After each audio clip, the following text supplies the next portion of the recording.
Hi అండి అందరికీ. ఈరోజు మనం నేర్చుకోబోతున్నది 5th క్లాస్కి సంబంధించిన లాస్ట్ లెసన్. ఈ వీడియోని కనుక మీరు ఫస్ట్ టైం చూసినట్లయితే మన ప్లేలిస్ట్లో అన్ని రకాల వీడియోలు అనేవి ఇవ్వడం జరిగింది. డిస్క్రిప్షన్లో వాట్సాప్కి సంబంధించిన ఛానల్ లింక్ కూడా ఇవ్వడం జరిగింది, దాంట్లో మీరు యాడ్ అవ్వచ్చు. మనం 3rd క్లాస్ నుంచి 8th క్లాస్ వరకు ఇలాగే బిట్ల రూపంలో తయారు చేసుకున్నది పీడిఎఫ్ రూపంలో కూడా మీకు సేల్ చేయడం జరుగుతుంది. అది మన కామెంట్ బాక్స్లో ఇవ్వడం జరిగింది. మనకి పాఠంకి సంబంధించినటువంటి వ్యాకరణాంశాలు, ముఖ్యమైన వ్యాకరణాంశాలు, అదేవిధంగా పాఠంకి సంబంధించినటువంటి బిట్స్ ఏమైనా ఉంటే అవి వెనక ఉన్నటువంటి చదవండి ఆనందించండి అలా మనకి ఇస్తారు కదండి వెనక ఒకటి, అది కూడా మనకి దాని నుంచి కూడా బిట్లు అనేవి ఎలా రాబోతున్నాయి అవి కూడా మనం తయారు చేసుకున్నాం. ప్రతిదీ కూడా ఏది మిస్ అయ్యకుండా లైన్ టు లైన్ ప్రిపేర్ చేయడం జరిగింది. మనం ఒకసారి చూసుకుందాం ఈ పాఠం గురించి. ఫస్ట్ వన్ ఇక్కడ చూస్తే మంచి బహుమతి. ఇవి ఎప్పుడైనా మనం పాఠం పేరు చదివేటప్పుడు పాఠం పేరుకి రిలేటెడ్గా ఉన్నటువంటి అసలు అంశాలు ఏంటి, పాఠం పేరు ఎందుకు ఆ పేరే పెట్టడం జరిగింది అనేది మనం ఒకసారి ఆలోచించాలి. ప్రతిసారి కూడా పాఠం పేరుకి రిలేటెడ్గా ఉన్న బిట్ అనేది పాఠంలో ఏదో ఒక చోట ఉంటుంది, దాన్ని కూడా మనం ఆలోచించాలి. అయితే ఇక్కడ మంచి బహుమతి అంటే దేన్ని తెలియజేస్తుంది అంటే ఒక మంచి పుస్తకాన్ని తెలియజేస్తుంది అనమాట. ఒక మంచి పుస్తక ప్రియులు ఉంటారు, పుస్తకాలంటే ఇష్టమైన వాళ్ళు ఉంటారు. వాళ్ళు ఒక మంచి పుస్తకాన్ని వాళ్ళకి దొరికినప్పుడు ఎంత సరదా పడతారు, వాళ్ళకి పుస్తకాలంటే ఎంత ఇష్టం. అలాంటి వాళ్ళందరినీ కూడా మనకు ఒక దగ్గర చేర్చి ఒక 5 మెంబర్స్ని మనకి పరిచయం చేయడం జరిగింది ఈ పాఠం ద్వారా. అదేవిధంగా ఈ మంచి బహుమతిని అంటే మనం ఒకసారి పాఠంలోకి వెళ్ళిపోదాం, అప్పుడు డిస్కషన్ చేద్దాం. అయితే మనకి ప్రతి పాఠం నుంచి ఇతివృత్తం ఏంటి, ప్రక్రియ ఏంటి, రచయిత ఏంటి అనేది తప్పనిసరిగా చదువుకోవాలి. ఇది ఒక మంచి పుస్తకం గురించి కాబట్టి ఇతివృత్తం అనేది పఠనాభిలాషకి సంబంధించింది. పఠనం అంటే చదవడం, అభిలాష అంటే ఇష్టం. ఒక ఇష్టంతో పుస్తకాన్ని చదవడం, దానికి సంబంధించినటువంటి ఇతివృత్తంతో ఉంటుంది.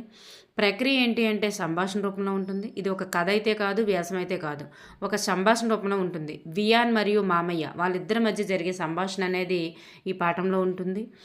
అలాగే ఇక్కడ ఈ పాఠంలో ఎవరెవరు పాత్రధారులుగా ఉన్నారంటే వియాన్ మరియు మామయ్య అనేవాళ్ళు పాత్రధారులుగా ఉండడం జరిగింది. ఎవరికి పుట్టినరోజు వేడుకలు అనేవి జరుగుతున్నాయంటే వియాన్కి పుట్టినరోజు వేడుకలు అనేవి జరుగుతున్నాయి. వియాన్కి ఎవరు బహుమతి తెచ్చారు, ఏమి తెచ్చారు? వియాన్కి వాళ్ళ మామయ్య కథల పుస్తకాలని బహుమతిగా తేవడం జరిగింది. ఏంటి తెచ్చారండి? కథల పుస్తకాలని బహుమతిగా తెచ్చారు. తెచ్చిన వెంబటే వియాన్ చాలా సంతోషిస్తాడు. నాకు ఇష్టమైన కథల పుస్తకాలని మామయ్య గారు నాకు బహుమతిగా ఇచ్చారనే ఆనందం పడతాడు. ఎవరికి పుస్తకాలంటే చాలా ఇష్టం? ఇప్పుడు వియాన్ వాళ్ళ మామయ్య మధ్య జరిగేటటువంటి డిస్కషన్ అంతా ఉంటుంది. అప్పుడు మనకి ఒక 5 మెంబర్స్ గురించి కూడా పరిచయం చేస్తారు, ఒకసారి చూద్దాం. ఎవరికి పుస్తకాలంటే చాలా ఇష్టం అంటే మహాత్మా గాంధీ గారికి చాలా ఇష్టం. ఇవి డైరెక్ట్ బిట్లండి, ఒకసారి చూసుకోండి. మన ఆలోచనలను పుస్తకాలే ప్రభావితం చేస్తాయి అని అన్నది ఎవరు? ఇది మోస్ట్ ఇంపార్టెంట్. మన ఆలోచనలను పుస్తకాలే ప్రభావితం చేస్తాయి అని అన్నది ఎవరన్నారండి? మహాత్మా గాంధీ గారు అనడం జరిగింది. The Kingdom of God is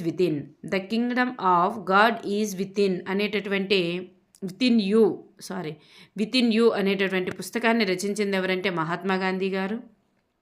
the Kingdom of God is within you అనేటటువంటి పుస్తకాన్ని రచించింది మహాత్మా గాంధీ గారు.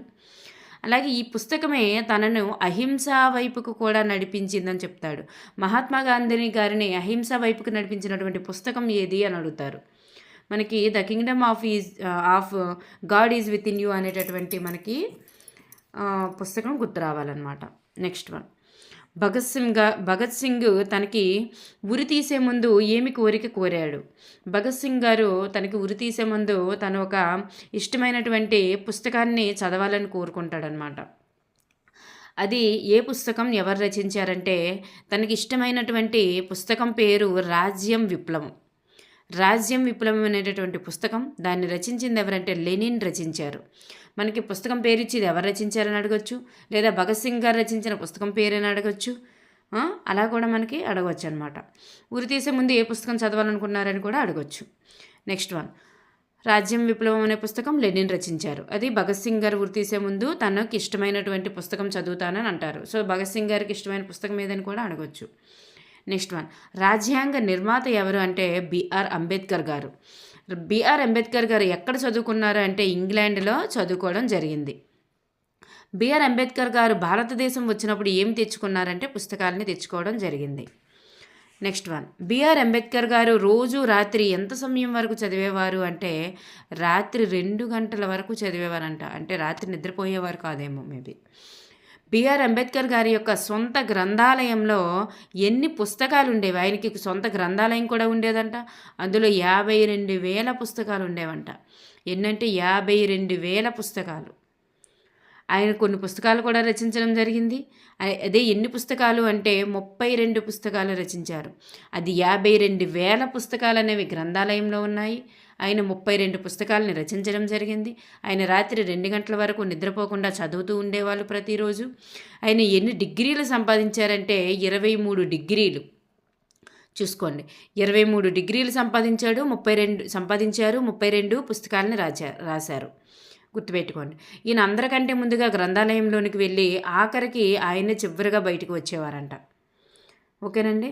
నెక్స్ట్ వన్, చదివేటప్పుడు ఏవైనా సందేహాలు వస్తే వెంటనే ఇంట్లో వాళ్ళను కానీ టీచర్లను కానీ అడిగి తెలుసుకునే వరకు ఊరుకునేవారు కాదు. ఎవరు అంటే సరోజినీ నాయుడు గారు. చూడండి, చదివేటప్పుడు ఏదైనా సందేహాలు వస్తే ఇంట్లో ఉన్న వాళ్ళని కానీ టీచర్లను కానీ అడిగి తెలుసుకునే వరకు ఊరుకునేదే కాదంట ఆవిడ. ఎవరంటే సరోజినీ నాయుడు గారు. ఈవిడ ఒక పుస్తకం కూడా రచించారు. ఆ పుస్తకం పేరేంటంటే సరోవర రాణి. సరోవరం అంటే చెరువు లేదా కొలనం అనేటటువంటి అర్థం వస్తుంది.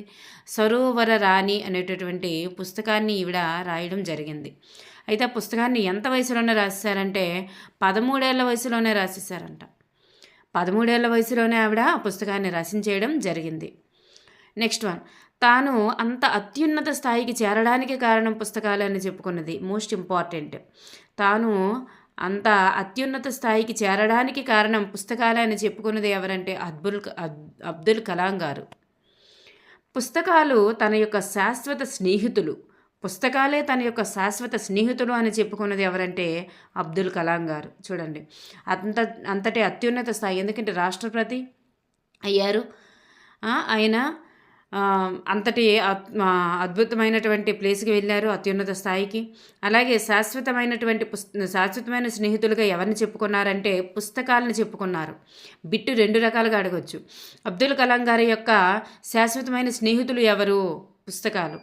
అలాగే పుస్తకాలని దేమని ఆయన చెప్పుకున్నారు? శాశ్వతమైన స్నేహితులుగా చెప్పుకున్నారు. పుస్తకాలు తన యొక్క శాశ్వత స్నేహితులను చెప్పుకున్నది ఎవరు? అబ్దుల్ కలాం గారు. ఇలా బిట్లు అడగొచ్చు అనమాట. నెక్స్ట్ వన్, మనకి ఆ పాఠం తర్వాత మనకి నవ్వుల తాతయ్య చిలకమర్తి అని చదవండి ఆనందించండి అని చివరి మనకి ఇవ్వడం జరిగింది. అక్కడ మనకి ఆ కమ్మదనము నా రుచి అనేటటువంటి పద్యం ఇవ్వడం జరిగింది. ఆ కమ్మదనము నా రుచి అని. ఎవరి రుచి అండి ఆ కమ్మదనం నా రుచి అంటే? అక్కడ పకోడీ యొక్క రుచి అనమాట. పకోడీ గురించి ఆ పద్యం. నెక్స్ట్, చిలకమర్తి గారి యొక్క ఇలాంటి హాస్యం తెప్పించేటటువంటి రచనలు కూడా చేయడం జరిగింది. ఒకప్పుడు ఏదైనా కథ చెప్పినా పద్యం చెప్పినా ఎవరు ఏమీ ఇచ్చేవారు కాదు. చాలా వచ్చేవి బహుమతులు. ఈ రోజుల్లో పకోడీ కూడా ఎవరు ఇవ్వట్లేదని చెప్పేసి, అంటే పకోడీకి కూడా ఏమీ రావట్లేదు అనేటటువంటి దీంతో పకోడీ మీద పద్యం చెప్పడం జరిగిందనమాట అక్కడ. అయితే ఇక్కడ హాస్యం పుట్టించేటటువంటి రచనలు ఆయన కొన్ని రాయడం జరిగింది. అవి ఏంటి అని చూసుకుంటే గయ్యాలి గంగమ్మ అంట. గయ్యాలి గంగమ్మ, ప్లీడర్ తమాసా, పెండ్లి కొడుకు ధరలు, గొట్టాలమ్మ, కనకయ్య పంతులు అది కాంత ఏంటనేది నేను చూసుకోలేదండి. నెక్స్ట్, ఆకాశ రామన్న. ఇలాంటివన్నీ కూడా మనకి ఇక్కడ ఇవ్వడం జరిగింది. చూడండి, గయ్యాలి గంగమ్మ, ప్లీడర్ తమాసా, పెండ్లి కొడుకు ధరలు, గొట్టాలమ్మ, కనకయ్య పంతులు, కాంతి లేకపోతే ఏదో ఇది ఇక్కడ చూసుకోండి ఒకసారి. నెక్స్ట్, ఆకాశరామన్న. ఇవన్నీ కూడా ఆయన యొక్క రచించినటువంటి హాస్య రచనలు, అంటే హాస్యం పుట్టించేటటువంటి రచనలు అవి. ఓకేనండి. మనకి కింది వాళ్ళ హాస్య రచన ఏది అని అంటారు. ఎందుకంటే ఆయన రచనలు ఇంకా మనకి ఇచ్చారు కాబట్టి. నాటకాలు, నవలలు, శతకాలు కూడా ఇచ్చారు. అందులో మనకి ఏదైనా డివైడ్ చేయగలగాలి. అందువల్ల హాస్యం పుట్టించేటటువంటి రచనలు ఇవన్నమాట. చిలకమర్తి గారి యొక్క చూడండి ప్రత్యేకతలు ఏంటంటే ఆమె యొక్క కవి, నాటకకర్త, నవలాకారుడు. నాటకాలు వేయగలడు, నవలలు రాయగలడు, కవి. ఇన్ని ప్రత్యేకతలు కూడా ఆయనలో ఉన్నాయి. ఆయన నాటకాలు ఏంటంటే గయోపాఖ్యానము మరియు కీచక వధ. గయోపాఖ్యానము మరియు కీచక వధ అనేటటువంటి నాటకాలు రచించారు. ఈయన యొక్క నవలలు ఏంటంటే రామచంద్ర విజయము గణపతి. రామచంద్ర విజయము గణపతి అనేది ఆయన యొక్క నవల. చూడండి, నాటకాలు వేరు, నవలలు వేరు. అలాగే శతకాలు కూడా ఈయన రచించారంట. బల్లట మరియు కృపాంబోనిధి, బల్లట కృపాంబోనిధి అనేటటువంటి ఈయన శతకాలు కూడా రచించడం జరిగింది. కందుకూరి వీరేశలింగం చేపట్టినటువంటి సంఘ సంస్కరణల యొక్క స్ఫూర్తితోనే ఈయన దళితుల విద్యాభ్యాసం కోసం ఒక పాఠశాలను కూడా ప్రారంభించారంట చిలకమర్తి గారు. చూసారండి, ఎవరి స్ఫూర్తితో అంటే కందుకూరి వీరేశలింగం గారి యొక్క స్ఫూర్తితో. ఓకేనండి. నెక్స్ట్ వన్ కొన్ని అదనపు అంశాలు కూడా మనం ఒకసారి చూసుకుందాం. వియాన్ పుట్టినరోజుకు వియాన్ వాళ్ళ మామయ్య ఇచ్చినటువంటి బహుమతి ఏమిటి అంటే ఒక పుస్తకం, కథల పుస్తకం. గాంధీజీని ప్రభావితం చేసి అహింస వైపుకు నడిపించినటువంటి పుస్తకం ఏదంటే the Kingdom of God is with in you అనేటటువంటి పుస్తకం.